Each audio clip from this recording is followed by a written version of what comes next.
Hello everyone, myself Avinash Madeshia, currently pursuing MBBS from PGI Azamgarh.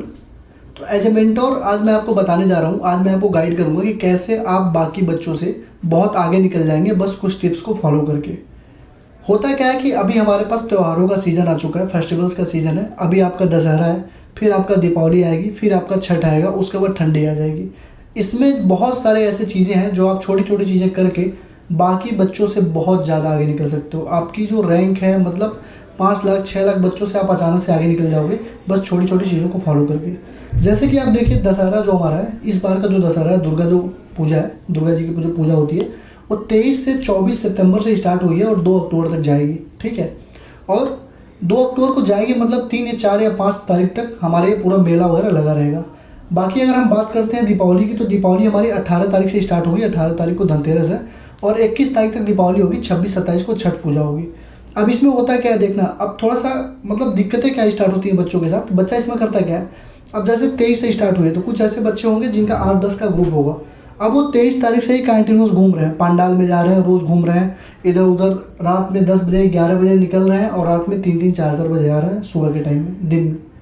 तो दिक्कत क्या हो जाती है इन बच्चों के साथ, वो आपको मैं समझाने जा रहा हूँ कि आप 2 पार्ट में बच्चों को डिवाइड कर लीजिए। एक बच्चा है जो कैटेगरी ए में डालता हूँ, एक बच्चा है कैटेगरी बी में। मैं आपको एग्जांपल के थ्रू समझा रहा हूँ। जो कैटेगरी ए वाला बच्चा है, ठीक है, वो एंजॉय कर रहा है, मेले में घूम रहा है, दोस्तों के साथ घूम रहा है, घर जा रहा है। दीपावली में अननेसेसरी उसको घर नहीं जाना था, फिर भी वो घर गया।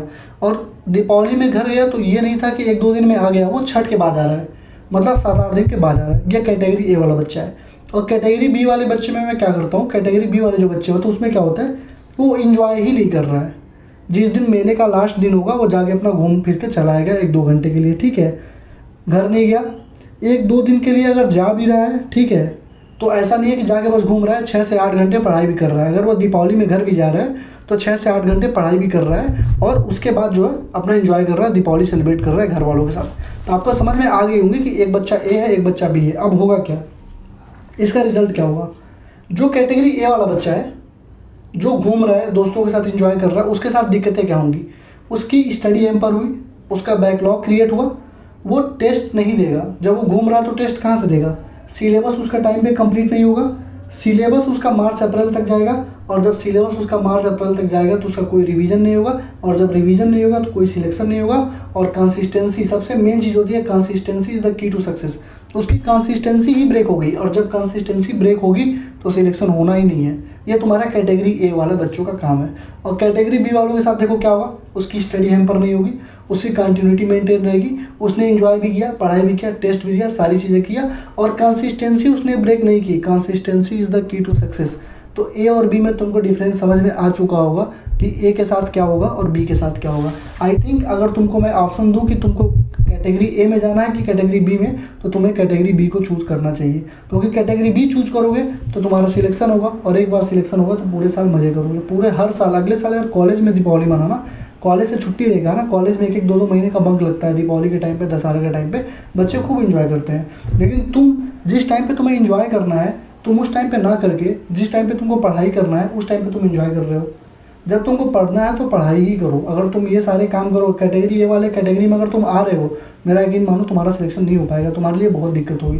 तो ट्राई करोगे कैटेगरी बी में फिट होने की कोशिश करो, ठीक। अब कैटेगरी ए वाले के साथ होगा क्या, अब देखो, जैसे वो छठ के बाद, दीपावली के बाद घर से आएगा तो अब उसको होगा प्रोकास्टिनेशन कि कैसे होगा, कब होगा, मेरा बैकलॉग क्रिएट हो गया, मैंने टेस्ट नहीं दिया। अब उसको अंदर से डर लगने लगेगा कि मेरा सिलेक्शन होगा कि नहीं होगा। अब वो शॉर्टकट ढूंढेगा, शॉर्टकट के चक्कर में 1 शॉट के कोर्सेज देखेगा, वो 1 शॉट के बैचेस ढूंढेगा, अलग अलग बैचेस जो लॉन्च होंगे उनके पास हो जाएगा, उनसे पढ़ाई करेगा और उसका सिलेक्शन नहीं होगा। क्यों, क्योंकि तुम पहले 0 पे थे, 0 से तुम 30-40% सिलेबस करे रहोगे और फिर तुम अचानक से 0 पे आके फिर से चीज़ों को नए बैचेस के चक्कर में तुम पढ़ के, लूप में पढ़ के तुम सिलेक्शन को गायब कर दोगे, तो तुम्हारा सिलेक्शन तो हो नहीं रहा। अब कैटेगरी बी वाला क्या होगा, उसने जो अपनी स्टडी मटेरियल बनाई थी, जो उसने स्टार्टिंग से पढ़ी थी, उसके पास जो स्टडी मटेरियल थी उसी पे वो फोकस रहेगा, उसी को अच्छे से पढ़ेगा और सिलेक्शन उसका हो जाएगा। तो आई थिंक तुम्हें कैटेगरी बी को ही चूज़ करनी चाहिए, ठीक। कंपटीशन देखो, एक्चुअली जो होता है कंपटीशन अमॉन्ग 2 से 4 लाख जो बच्चे होते हैं टॉप के, उन्हीं के बीच में कंपटीशन होता है। टोटल 12,36,000 ऐसे बच्चे थे, 12,36,000 ऐसे बच्चे थे जिन्होंने नीट का कट ऑफ ही क्वालिफाई नहीं किया। जो कट ऑफ होती है जनरल के लिए 144 नंबर थी और कैटेगरी के लिए 113 नंबर थी। मतलब तुम्हें जो लग रहा है ना कि 22 लाख बच्चों से कंपटीशन है, 22 लाख बच्चों से कंपटीशन तुम्हारा है ही नहीं। 22 लाख बच्चों में से 12 लाख तो ऐसे निकाल दो जिनके 144 नंबर थे, ठीक है। तो तुम खुद ही देखो 22 लाख में से 22 लाख 24 लाख बच्चों में से 10-12 लाख तो ऐसे ही खत्म है, जिनको कंपटीशन में रखना नहीं। 140 नंबर कंपटीशन थोड़ी ना होता है, 113 नंबर कंपटीशन थोड़ी ना होता है। तो कंपटीशन अमॉन्ग 2 से 4 लाख बच्चों में ही है। और उन 2 से 4 लाख बच्चों में भी अब कैटेगरी ए और कैटेगरी बी जब मैं बनाऊंगा तो कैटेगरी ए में 1 से 1.5 लाख बच्चे होंगे जो घूमेंगे फिरेंगे, और वहीं पे जब उन्होंने गलती करी, जब उन्होंने मेले में एंजॉय किया, जब उन्होंने टाइम वेस्ट किया, दोस्तों के साथ हू हल्ला किया, वहीं पे वो आउट ऑफ रेस हो गए। अब तुम्हारे पास जो कंपटीशन बचा, जो वास्तव में 2 से 4 लाख बच्चों के बीच में कंपटीशन था, इसी दशहरे और दीपावली में और ठंडी के बीच में, ठंडी के टाइम में लोग सोते बहुत ज़्यादा हैं, तो इन्हीं 2-3 चीज़ों के बीच में तुम्हारा कंपटीशन 2 लाख बच्चों के बीच में आ जाएगा।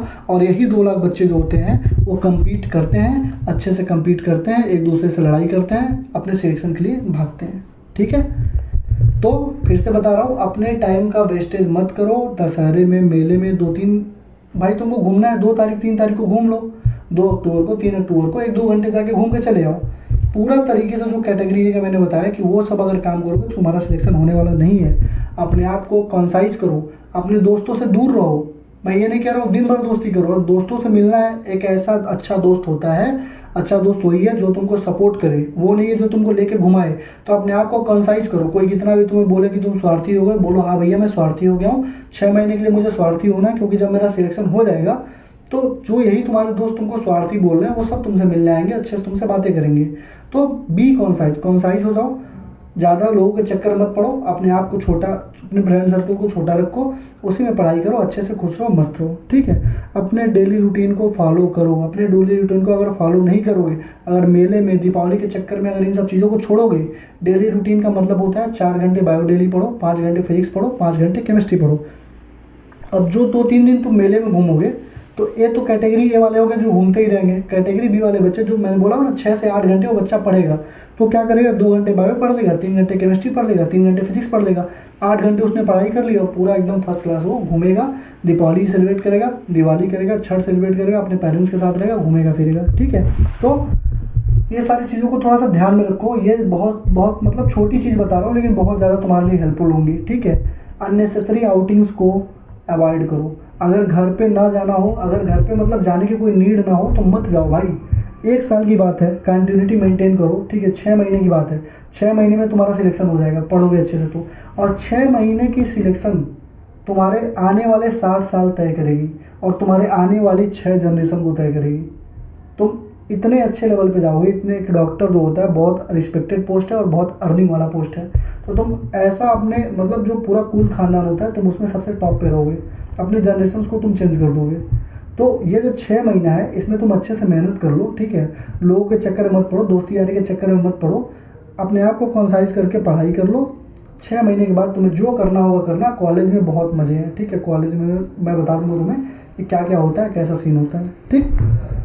अपने बारे में सोचो, खुद को कॉलेज में जाके सोचो, खुद को एक अप्रैल में सोचो, स्टेथोस्कोप के साथ सोचो, और अपनी ज़िंदगी जो तुम अभी जी रहे हो और जो तुम कॉलेज में जाने के बाद जियोगे, एक बार उसके बारे में तुम सोचो। और तुम सोचो कि तुम अभी कर क्या रहे हो। तुम ये हाँ हुल्ली, घूमना फिरना, इधर उधर दोस्तों के साथ आउटिंग करना, मूवी देखना, टाइम वेस्ट करना, इन सब चक्कर में तुम क्यों पड़े हो। तुम एक बार अपने आप को कॉलेज में इमेजिन करो, और यही सब चीज़ें जब तुम कॉलेज में करोगे ना तो तुम्हें कोई नहीं रोकेगा, कोई नहीं टोकेगा, क्योंकि तुम्हारी लाइफ सेटल हो चुकी है, ठीक है। तो इन सब चीज़ों से थोड़ा सा ध्यान रखो, अभी से इन चीज़ों को थोड़ा सा अवॉइड करो, ठीक है। शेड्यूल अपना फिक्स कर लो, जो 4 घंटे बायो पढ़ना है, 5 घंटे केमिस्ट्री, 5 घंटे फिजिक्स, अच्छे से पढ़ो, ठीक है। बहुत सारे बच्चे ऐसे हैं जिनको दिक्कत होती है कि भैया मतलब हम कंटिन्यूटी बना के पढ़ नहीं पाते।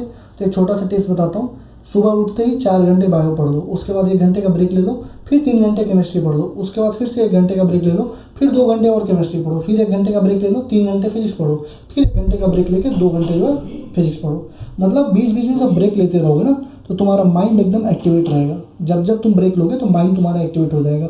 बीच बीच में 25 मिनट 30 मिनट का पावर नैप भी ले सकते हो, ठीक है। और टेस्ट दो, टेस्ट में नंबर आए चाहे ना आए कोई मैटर नहीं करता, टेस्ट दो, भले 100 नंबर है, अगले टेस्ट में ट्राई करना कि 101 नंबर है, 102 नंबर है, 105 नंबर है, टेस्ट में नंबर कम ना हो लेकिन टेस्ट दो। अगर टेस्ट से डर के भागोगे, टेस्ट की एनालिसिस नहीं करोगे तो सिलेक्शन वैसे ही नहीं होगा। तो टेस्ट दो, टेस्ट की एनालिसिस करो, सारी चीज़ें अच्छे से करो, फोकस्ड रहो, ठीक है।